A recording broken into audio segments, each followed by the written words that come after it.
Mga kagalang-galang na konsehalis, ito po ay isang regular na pagpupulong, bagamat ang schedule po natin ay tuwing Lunes, ngunit sinasabi po sa ating internal rules and procedures na after po na hindi po magkaroon ng session sa kanyang regular na araw ay magkakaroon po ng session doon po sa araw na bakante po at susunod doon sa session date. Kaya po inaasahan po tumayo ang lahat sa pangunguna po ng ating pong kagalang-galang Vice Mayor Danny Liwanag, ang tagapangulo po ng Sangguniang Bayan para sa ating pong regular na pagpupulong. Isa pong mapagpalang hapon sa ating lahat, sa ating pong mga kagalang-galang na membro ng Sangguniang Bayan at sa ating pong ibang mga bisita. Tayo po ay magbubukas na ng ating regular na pagpupulong sa pamumuno po ng ating kagalang-galang Konsehal Joel Enriquez.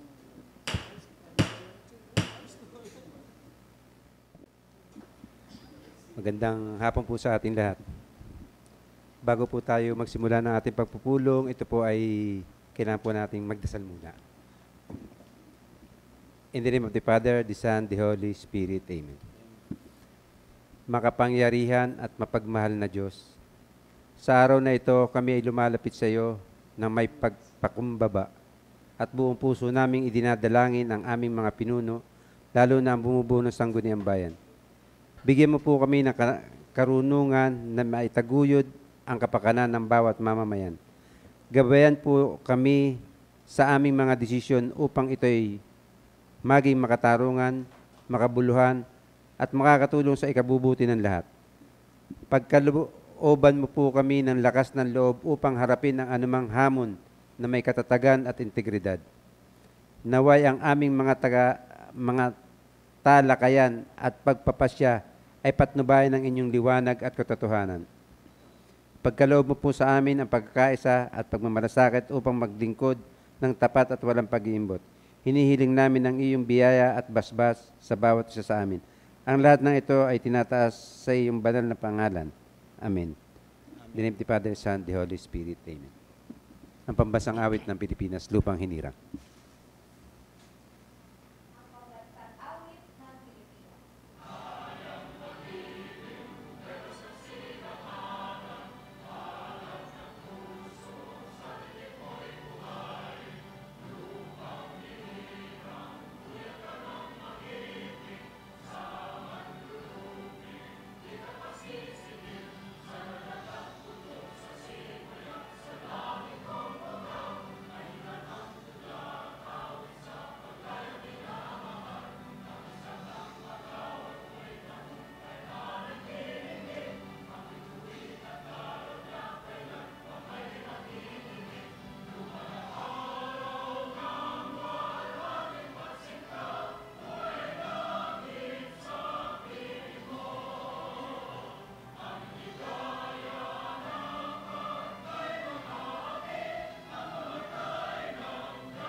Taas po natin ang ating kanang kamay. The Councilor's Creed. I am a Philippine Councilor mandated by law to enact measures and ordinances that redound to the general welfare of my constituent. In their pursuit for happiness, peace, and prosperity, I believe in public service above self as a guiding principle of my official act. As I tread the pathway of local legislation, may the Almighty guide my mind and my heart, that I shall be true to my constituent and the Filipino people. Good afternoon, Vice. Good afternoon sa ating lahat. Muli po ang ating magalang na pagbati sa ating mga kagalang-galang ng Sangguniang Bayan at sa ating pong mga bisita. Pagbasa po ng ating nakaraang katitikan. Maraming salamat po, kagalang-galang na tagapangulo. Ipinababatid po na ang ating pong konsehal Leo San Buenaventura po ay especially privileged. At ang ating pong PPSK po ay nagpaalam po kanina na andyan po ang mga SK po ng buong bayan ng Tagkawayan at harapin lang daw po niya sa isang pagpupulong. Ang katitikan po ng pangkaraniwang pulong ng Sangguniang Bayan ng Tagkawayan Quezon na ginanap noong Agosto 11, 2025 sa Sangguniang Bayan Session Hall ay naipadala na po ang CP sa lahat po ng mga kagalang-galang na konsehalis ng bayan, kung kaya po hinihiling ko po sa atin pong chairman po ng Committee on Rules na ito po ay mapagtibay na. Kagalang-galang Konsehal Port Salombides. Maraming salamat po sa ating kagalang-galang na tagapangulo at sa ating pong kalihim. Mr. Chair, kung wala na pong mga paglilinaw o iwawasto sa ating pong nakaraang katitikan, ay hinihiling ko po na ito'y atin ang mapagtibay. Mungkahi po ng pagtitibay ng ating nakaraang katitikan ay pinangaluhan ng kagalang-galang Konsehal Bomel Divero. Mayroon po bang pagtutol? Kung wala po, ay atin na pong pinagtitibay. Ang galang na tagapangulo, ipagpaumanhin po dahil po sa agenda po ay isa lang po ang naipadala ko, ngunit hiniling po ng chairman po ng Committee on Appropriation na maaprubahan na rin po. At dumaan na rin po sa pagpupulong kanina ang supplemental budget po ng Barangay Kasispalan, SK supplemental budget po ng Barangay Rizal, at supplemental budget po ng Manato Station. Yung pong ating pong kapasyahan na nagpapatibay na mapabilang sa Annual Investment Program o AIP through supplemental procedures ang mga programs, projects, and activities by description para sa calendar year 2025 ng Bayan ng Tagkawayan, Quezon na mayroong kabuuang halagang 12,439,800 pesos and 62 centavos ay naisumite na po sa atin. At andito rin po ang ating resource person na wala iba kundi po si ENP Francis Villanueva para po sa mga katanungan. Kagalang-galang Konsehal Ford Salumbides. Thank you po, Mr. Chair. Motion po to suspend the rules para po sa ating bisita. Suspension of the rules, seconded by Honorable Konsehal Bomel Divero. Mayroon po ba ang pagtutol? Kung wala po, tayo po ay nagsususpindi muna ng ating rules.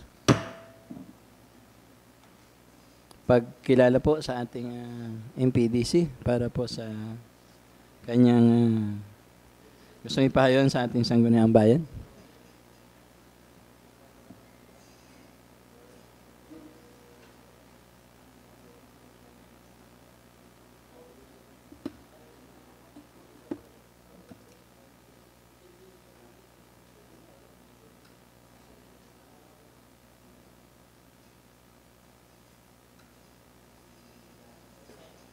Magandang hapon po sa bumubuo ng Sangguniang Bayan ng Tagkawayan sa pangunguna po ng ating Vice Mayor, Vice Danny Liwanag, ganoon din po sa ating Secretary, kay Sekmong po. Bilang Head Secretariat po ng Expanded Municipal Development Council ng ating bayan, ako po ay naatasan na iharap sa inyo yung pong Supplemental AIP number 3 ng ating bayan para sa taong 2025. At ito po ay inaprubahan ng EMDC noong August 18 po. Ito po ay may kabuuang halaga na 12,439,800 pesos and 62 centavos. Hayaan nyo pong ilahad ko sa inyo yung pong pinagkunan po, yung pagkukunan ho ng budget para mapunduhan itong ating supplemental AIP number 3. Mayroon pong savings po sa personal services na nagkakahalaga ng 8,417,500.62. Ito po ay yung naipon na mga nailaan nating terminal leave pay ng ating pong mga elected officials sapagkat lahat po ay pinalad. Marami hong pinalad na ma-re-elect po ulit. So, yun pong nilaan nating pondo doon. Yun po yung nakalap na savings. Ganon din po yung pong iba pa hong items natin na hindi pa po na napipilapan po. Yung mga vacant positions po. Ganon din po para po sa maintenance and other operating expenses, ito po yung mga tira-tira sa mga programa ng bawat department. Nagkakalaga po siya ng 1,772,300 pesos at yung mga capital outlay po na naipon mula po sa iba't ibang tanggapan ay 689,100 143.46 pesos at yun pong re-program po natin under ng 20% development fund para po sa ating current year na 2 million at meron pong balance po sa annual budget na nagkakalaga na 115.06 pesos kaya po yung total funding source po natin ay 12,440,715.68 ano po. Ang malaking bahagi po ng naturang savings na ilalaan sa ating annual AIP ay magugugol po sa personal services ano po. Ito po yung adjustment sa salary ng ating mga empleyado ng permanent employee po ng munisipyo, kasama rin po yung mga elected officials ano po. Ito po ay dun sa second tranche ng salary standardization na gagamitin na po natin yung Annex 1 nung nasabing salary standardization kung saan po 100% po nung salary standardization ang maibibigay na sa ating mga empleyado po. At para naman po dun sa MOOE na may halagang 5,060,000 pesos. Ito po ay para po sa fuel and lubricants ano po, ng iba't ibang tanggapan kasi po kulang po yung mga pondo nila para po sa operation ng kanilang mga vehicles po. At doon naman po sa capital outlay na 2 million, under ng 20% po, ito po ay yung sa rehabilitation ng Payapa Irrigation System. Ano po, sa current na program po natin sa 20%, meron po tayong pondo na nakalaan din po para sa solar irrigation ng Barangay Payapa.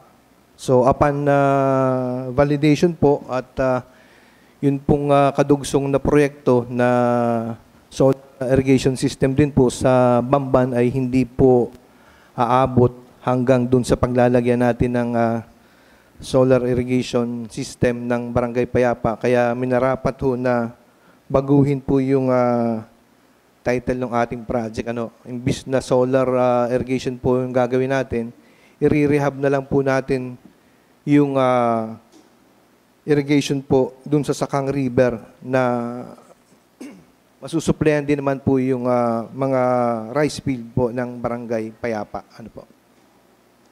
Ganon din po yung isa po na pondo po natin para po sa health center ng San Isidro.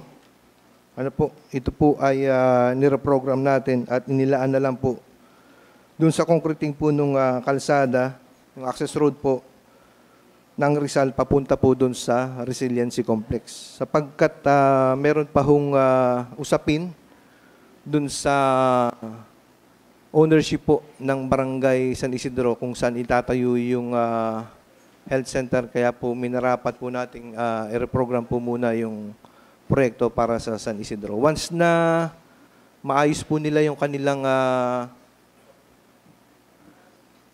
lote, pupuntahan po uli natin yung kanilang 1 million para po sa construction ng health center. So yun po yung nilalaman ng ating supplemental AIP for 2025 po.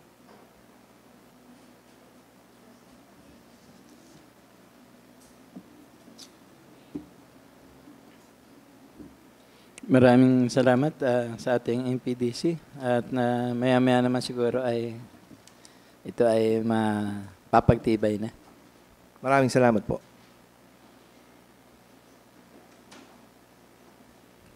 Balik tayo sa ating kalihim. May tatanong ba kayo? Wala na. Sorry. Sorry po.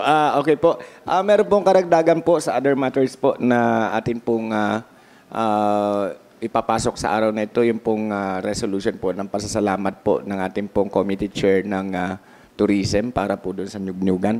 So yun lamang po, wala na pong nadagdag, kaya tuloy-tuloy na po tayo sa ating pong pagpapasok po ng ating pong mga ordinansa at saka po resolution. Thank you po.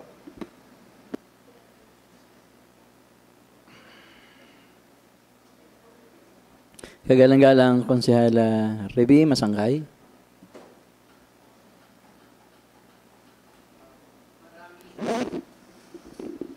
Maraming salamat po, Vice Mayor Danny Liwanag.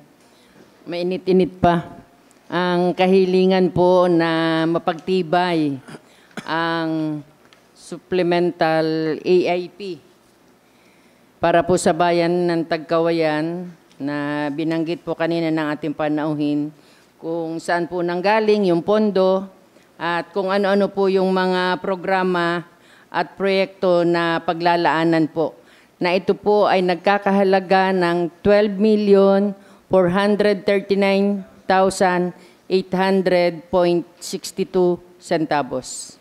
Mungkahing pagtitibay po ng supplemental AIP ay pinangalawahan po ng lahat ng mga kagalang-galang na sangguniang bayan nang wala pong pagtutol. Maraming salamat po. Isa pa po, Vice. Ang kahilingan po ng Sangguniang Kabataan ng Barangay Rizal para po sa kanilang supplemental budget number 1 para po sa taong kasalukuyan na nagkakahalaga ng 1,196,700 pesos. Sangguniang Kabataan ng Barangay Rizal, pagtitibay ng kanilang budget ay pinangaluhan ng kagalang-galang Konsehal Joel Enriquez. Mayroon po bang pagtutol? Kung wala po ay atin na pong pinagtitibay. Ganon din po ang Sangguniang Barangay ng Barangay Kasispalan, supplemental budget number 1 para sa taong kasalukuyan na nagkakahalaga ng 18,832.19 centavos. Barangay Kasispalan, supplemental budget, pinangaluhan ng kagalang-galang Konsehala Rachel Eliasar. Mayroon po bang pagtutol? Kung wala po ay atin na pong pinagtitibay. Ganon din po ang kahilingan ng Sangguniang Barangay ng Barangay Manato Station, supplemental budget number 1 para sa taong kasalukuyan na nagkakahalaga ng 81,721.08 centavos. Barangay Manato Station, supplemental budget, pinangaluhan ng kagalang-galang Konsehal Jojo Frondoso. Mayroon po bang pagtutol? Kung wala po ay atin na din pong pinagtitibay. Maraming salamat po. Kagalang-galang Konsehala Rachel Eliasar.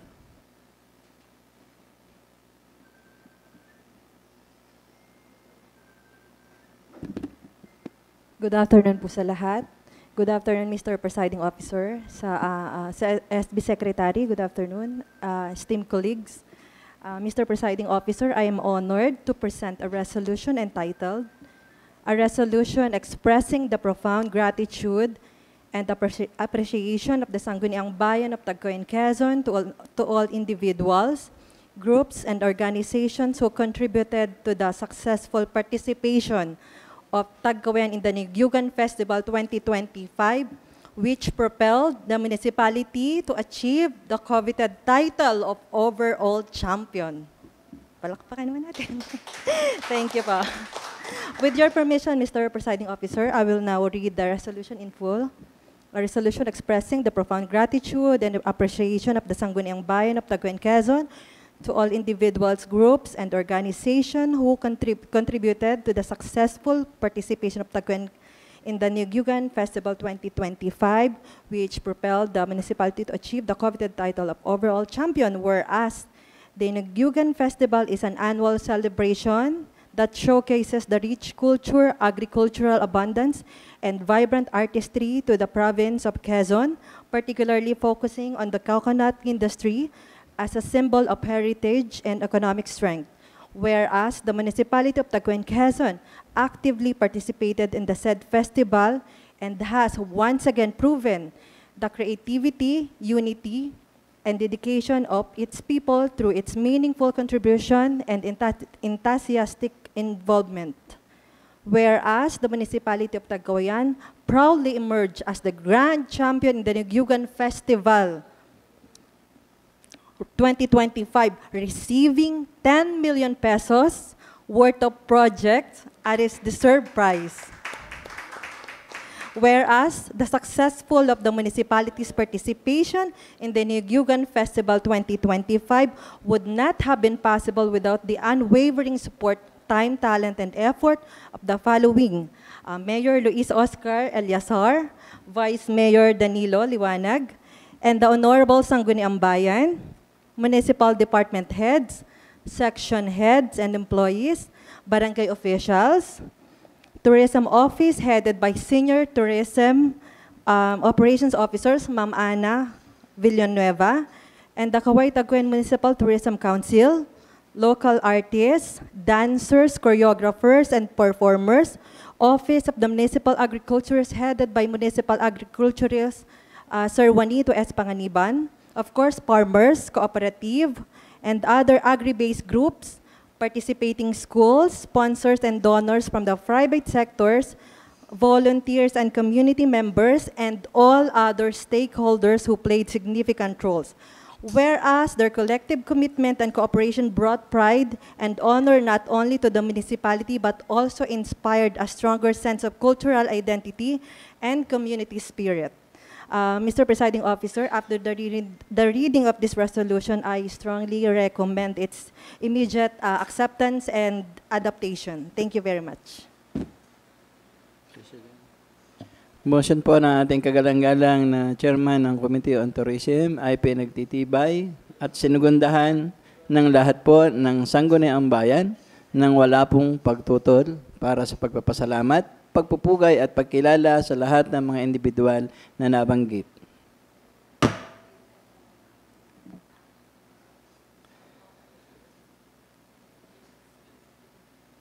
Kagalang-galang, Konsehal Sander Sandro.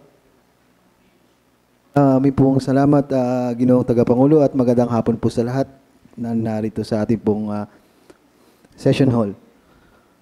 Noong nakaraan pong August 4 sa ating regular session, ang inyo pong lingkod ay nag-akda ng isang ordinansa na mayroon pong titulong an ordinance giving cash incentive for all local athletes who will win in sports competition together with their coaches and trainers, providing funds for its implementation in the municipality of Tagkawayan. Yun po ay pagbasa lamang at akin na po itong iminumungkahi sa susunod na proseso. At kung hindi po nagkakamali ay pag-aralan po sa komitiba ng nakakasako po sa aking ordinansa. Yun lamang po at marami pong salamat.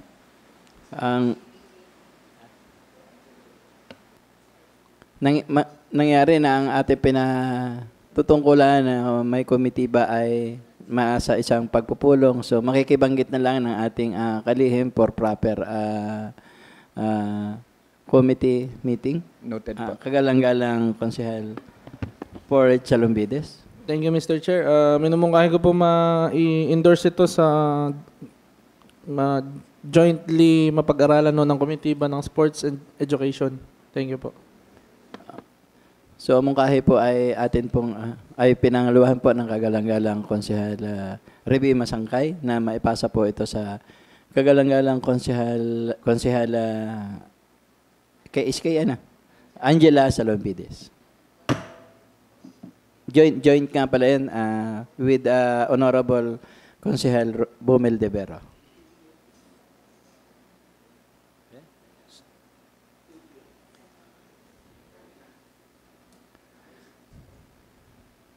Kagalang-galang Konsehal Port Salombides.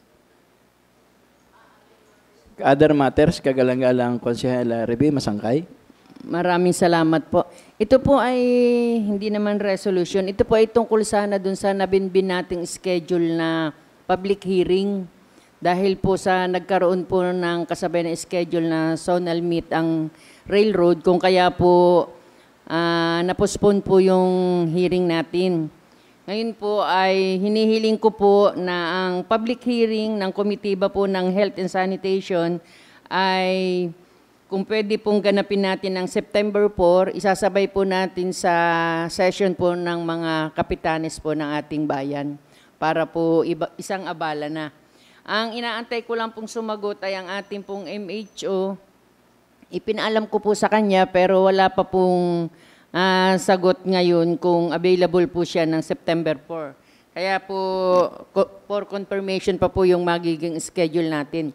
Kung sakali pong matutuloy ay ang mga imbitahan po natin ay Kapitan na ando na. Committee chairman po ng health, yun po ay isa sa kahilingan ni Dr. Kevin. Ganon din po taga-hospital, representative. At kung meron pa pong nais kayong idagdag ay idadagdag po natin. Maraming salamat po. Ito po yung 4 na ordinansa na halos naman po ay related sa isa't isa. Salamat po. Kagalang-galang Konsehal Port, Salumbides. Thank you, Mr. Chair. Kung wala na po bang ibang mga mungkahi ang ating mga kasamahan, ang ating pong calendar of business sa ngayong araw, ang ating pong agenda ay atin na pong natutukan. Ay hinihiling ko na po ang pagsasara ng ating pong regular na pagpupulong. Mungkahi po ng pagsasara ng ating regular na pagpupulong ay pinangalawahan ng kagalang-galang Konsehal Jojo Frontoso. Mayroon po bang pagtutol? Kung wala po, tayo po ay nagsasara na ng ating regular na pagpupulong.